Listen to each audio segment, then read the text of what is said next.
Hi. ಇವತ್ತು ಇನ್ನೊಂದೇನೋ ನಾನು ಕಲ್ತ್ಕೊಂಡೆ.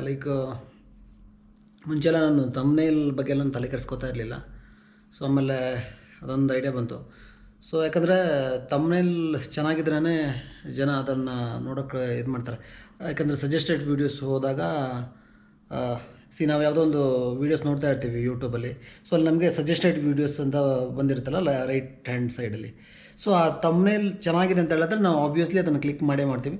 ಸೊ ಅದಕ್ಕೆ ಇವಾಗ ಒಂದಿಷ್ಟು ಆ್ಯಪನ್ನು ಸರ್ಚ್ ಮಾಡಿಬಿಟ್ಟು ನಾನು ಕಲ್ತ್ಕೊಂಡಿದ್ದೀನಿ. ಸ್ವಲ್ಪ ಟೆಸ್ಟ್ ಕೂಡ ಮಾಡಿದೆ ನಾನು, ಹೇಗಾಗುತ್ತೆ ಟೆಕ್ಸ್ಟ್ ಎಲ್ಲ ಹೆಂಗೆ ಎಡಿಟಿಂಗ್ ಮಾಡೋದು, ಆಮೇಲೆ ಫೋಟೋಸು ಇದನ್ನೆಲ್ಲ. ಸೊ ಪರವಾಗಿಲ್ಲ, ನಾಟ್ ಬ್ಯಾಡ್. ತುಂಬ ಪ್ರೊಫೆಷ್ನಲಿ ಬಂದಿಲ್ಲ ಅಂತ ಹೇಳೋದು ಕೂಡ ಸುಮಾರಿಗೆ ಓಕೆ ಅನ್ನೋಷ್ಟಾದರೂ ಮಾಡಿದ್ದೀನಿ. ಸೊ ಸೇಮ್ ತಮ್ನೇಲನ್ನು ನಾನು ಎಲ್ಲ ಪ್ರಿಪ್ರೇಷನ್ಸ್ ವೀಡಿಯೋಸ್ಗೆ ನಾನು ಅಪ್ಲೋಡ್ ಮಾಡ್ತಾಯಿದ್ದೀನಿ. ಅದನ್ನೇ ಇಡ್ತಾಯಿದ್ದೀನಿ. ಸೊ ಇಲ್ಲೇನು ಮಾಡ್ತಾಯಿದ್ದೀನಿ ಅಂದರೆ ಬರೀ ಡೇಸ್ ಮಾತ್ರ ಚೇಂಜ್ ಮಾಡ್ತಾಯಿದ್ದೀನಿ ನಾನು. ಯಾವ ಡೇಸ್ ಅಂತ ಇವಾಗ ನಂದು 39th ಡೇಸ್ ಏನೋ ಅನ್ಸುತ್ತೆ ಇವತ್ತು. ಇಲ್ಲಿ ತನಕ ಎಲ್ಲನೂ ನನ್ನ ಪ್ಲ್ಯಾನ್ ಪ್ರಕಾರನೇ ಹೋಗ್ತಾಯಿದೆ. ಸೊ ಐ ಹೋಪ್ ಎಲ್ಲನೂ ಹೀಗೆ ಹೋದರೆ ಮುಂದೆ ಆರಾಮಾಗಿ ನನಗೆ ಈಸಿಯಾಗಿ ನಾನು ಗುಲನ ರೀಚ್ ಮಾಡ್ಬೋದು.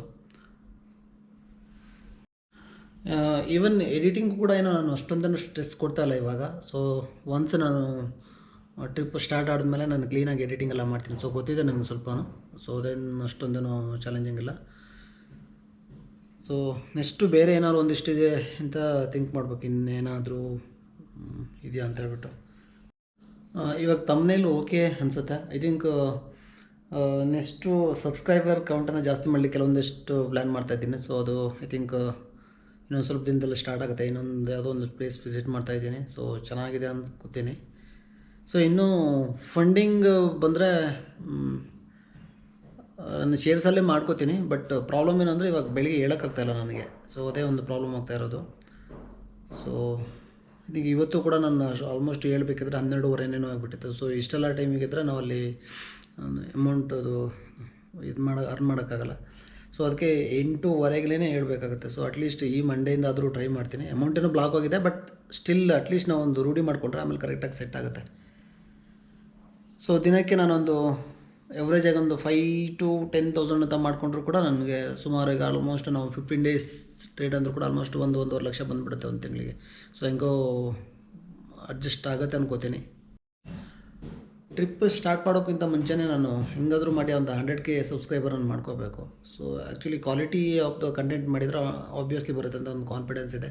ಬಟ್ ಇಲ್ಲೇನಾಗುತ್ತೆ ಅಂದರೆ ನಾವು ತುಂಬಾ ಎಫರ್ಟ್ ಹಾಕಿ ಮಾಡಿದರೆ ಸಮ್ಟೈಮ್ ವ್ಯೂಸೇ ಬರೋಲ್ಲ. ಸಮ್ಟೈಮ್ ಏನೋ ಇಲ್ಲದೇ ಇರೋ ಇದಕ್ಕೂ ಕೂಡ ವ್ಯೂಸ್ ಜಾಸ್ತಿ ಬಂದಿರುತ್ತೆ. ಸೊ ನೆಕ್ಸ್ಟ್ ಒಂದಿಷ್ಟು ಪ್ಲ್ಯಾನ್ ಮಾಡ್ತಾಯಿದ್ದೀನಿ.